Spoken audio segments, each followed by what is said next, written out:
Salam sejahtera bagi kita semua. Bersama dengan saya, Pastor Christian Lumban Gaul Kapusin, kita akan merenungkan perikop Injil Lukas bab 17 ayat 26 sampai 37. Dan sama seperti terjadi pada zaman Nuh, demikian pula lah halnya kelak pada hari-hari anak manusia. Mereka makan dan minum, mereka kawin dan dikawinkan, sampai kepada hari Nuh masuk dalam bahtera, lalu datanglah air bah dan membinasakan mereka semua. Demikian juga seperti yang terjadi di zaman Lot. Mereka makan dan minum, mereka membeli dan menjual, mereka menanam dan membangun. Tetapi pada hari Lot pergi keluar dari Sodom, turunlah hujan api dan hujan belerang dari langit dan membinasakan mereka semua. Demikianlah halnya kelak pada hari di mana anak manusia menyatakan dirinya. Barang siapa pada hari itu sedang di peranginan di atas rumah dan barang-barangnya ada di dalam rumah, janganlah ia turun untuk mengambilnya. Dan demikian juga orang yang sedang di ladang, janganlah ia kembali. Ingatlah akan istri Lot. Barang siapa berusaha memelihara nyawanya, ia akan kehilangan nyawanya.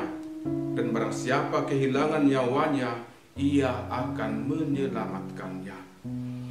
Aku berkata kepadamu, pada malam itu ada dua orang di atas satu tempat tidur, yang seorang akan dibawa dan yang lain akan ditinggalkan.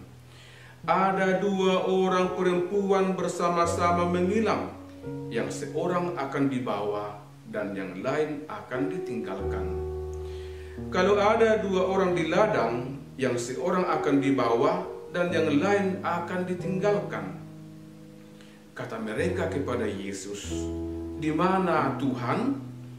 Katanya kepada mereka, "Di mana ada mayat, di situ berkerumun burung nasar."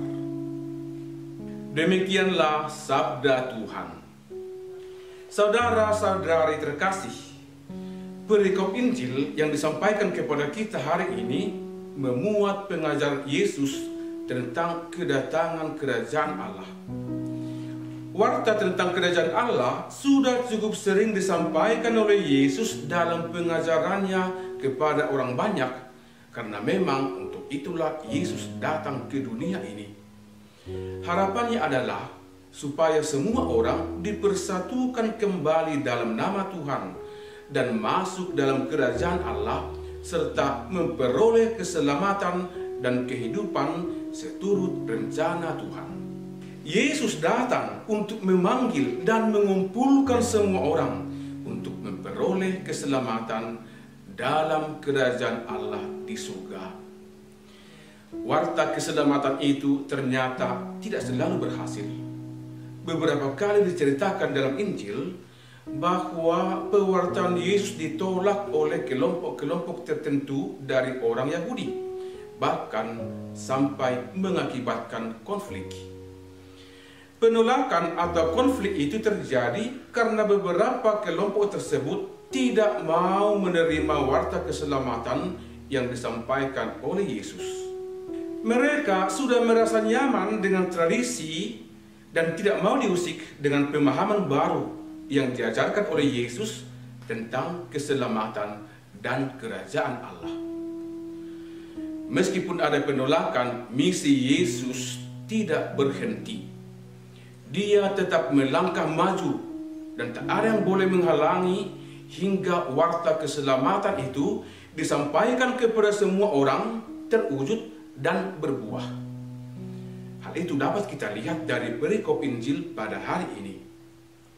Yesus menyampaikan pengajarannya dengan tegas bahwa kerajaan Allah itu pasti terwujud. Perwujudannya secara sempurna akan tampak dalam kehidupan selanjutnya ketika Yesus datang kembali dalam kemuliaannya. Saudara-saudari terkasih, pesan pertama yang disampaikan dalam perikop ini adalah Yesus adalah Mesias yang mewartakan kerajaan Allah. Dia datang untuk mempersiapkan dan menuntun orang menuju kerajaan Allah itu. Kepenuhannya terlaksana pada saat kedatangannya dalam kemuliaannya kelak. Dan dialah tanda yang turun dari surga, yang mengajak orang untuk percaya dan melihat tanda kehadiran kerajaan Allah. Tanda itu telah nyata dan hadir di dunia ini. Kehadiran tanda itu disampaikan Yesus melalui ungkapan simbolis. Ketika orang bertanya kepadanya dalam perikop Injil ini, "Di mana Tuhan?" Dan Yesus menjawab, "Di mana ada mayat, di situ berkerumun burung nasar."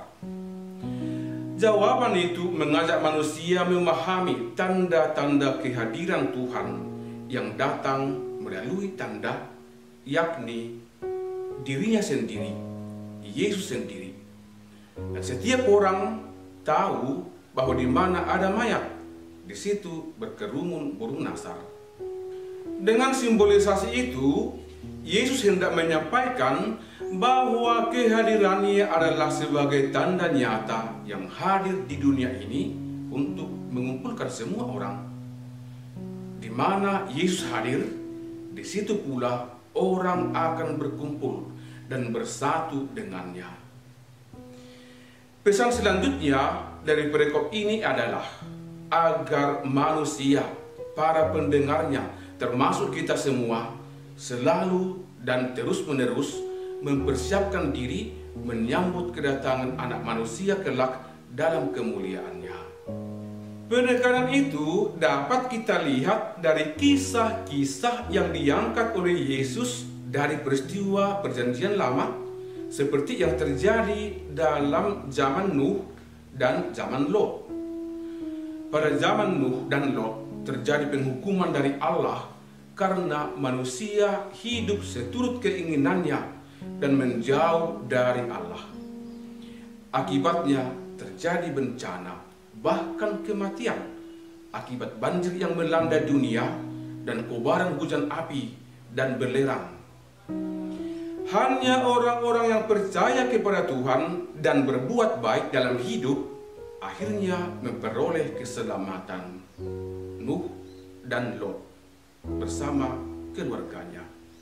Lewat kisah-kisah tersebut, Yesus mengingatkan pendengarnya akan peristiwa-peristiwa duka atau bencana yang terjadi sebagai akibat dari hilangnya iman, hilangnya relasi dengan Allah, terjadinya sikap manusia yang hidup seturut kemauan semata dan menjauh dari sikap moral dan perilaku hidup yang baik yang dikehendaki oleh Tuhan. Selanjutnya, perikop Injil hari ini juga berpesan kepada kita semua agar kita selalu mempersiapkan diri menyambut kedatangan Tuhan yang kedatangannya tidak kita ketahui dengan pasti. Persiapan diri itu kita usahakan dalam perjalanan waktu, dalam hidup sehari-hari dengan melaksanakan kehendak Tuhan. Kehendak Tuhan secara khusus dapat kita mengerti melalui sabda Tuhan. Oleh karena itu, Tuhan mengajak kita untuk menyadari dan menghidupi sabda Tuhan. Pijakan hidup kita dalam hidup sehari-hari adalah sabda Tuhan. Dan melalui sabda Tuhan, kita dapat membangun hidup kita secara baik. Entah dari segi iman, moral, spiritual, maupun dari segi sosial dalam hidup bersama sehari-hari. Sabda Tuhan itu kemudian akan semakin kita hayati lagi melalui perayaan-perayaan iman yang kita rayakan dalam bimbingan Tuhan. Semuanya itu akhirnya menjadi doa, pujian, dan syukur yang kita panjatkan kepada Tuhan. Dalam iman yang benar, kita menjalani hidup dan membangun kesiapan diri kita menyambut kedatangan Tuhan hingga akhirnya kita sampai pada keselamatan kekal dan bersukacita dalam kerajaan Allah. Saudara-saudari terkasih, mari kita menjalani hari-hari hidup dengan sukacita. Kita tidak mesti cemas akan hari kedatangan Tuhan kelak. Tugas kita adalah menjalani hidup secara normal seturut kehendak Tuhan. Bahwa entah kita kelak dipanggil ketika kita sedang bekerja atau santai, sedang di rumah atau di ladang, sedang kaya atau miskin, sedang menghitung untung atau menghitung utang, sedang bangun atau tidur, sedang bergembira atau sedih, semua itu ada dalam kuasa Tuhan. Kita tidak mesti menjadi selalu was-was yang membuat kita menjadi pesimis. Kita tidak bisa memelihara nyawa kita seturut kemauan kita. Untuk itulah Yesus berkata, barang siapa berusaha memelihara nyawanya, ia akan kehilangan nyawanya. Dan barang siapa kehilangan nyawanya, ia akan menyelamatkannya. Maka, mari bersyukur atas nyawa yang diberikan kepada kita. Dan biarkanlah nyawa itu hidup, bergerak, berbuat, dan berbuah seturut kehendak Tuhan. Syukur itu hendaknya kita panjatkan menjadi pujian kepada Tuhan. Dan itulah wujud kita bersukacita dalam kerajaan Allah. Dan mari kita membuka diri akan Roh Allah yang selalu hadir menyertai perjalanan hidup kita. Kiranya Tuhan selalu melimpahkan berkat-Nya kepada kita semua, saudara-saudari terkasih. Salam sejahtera, Pace Ebene.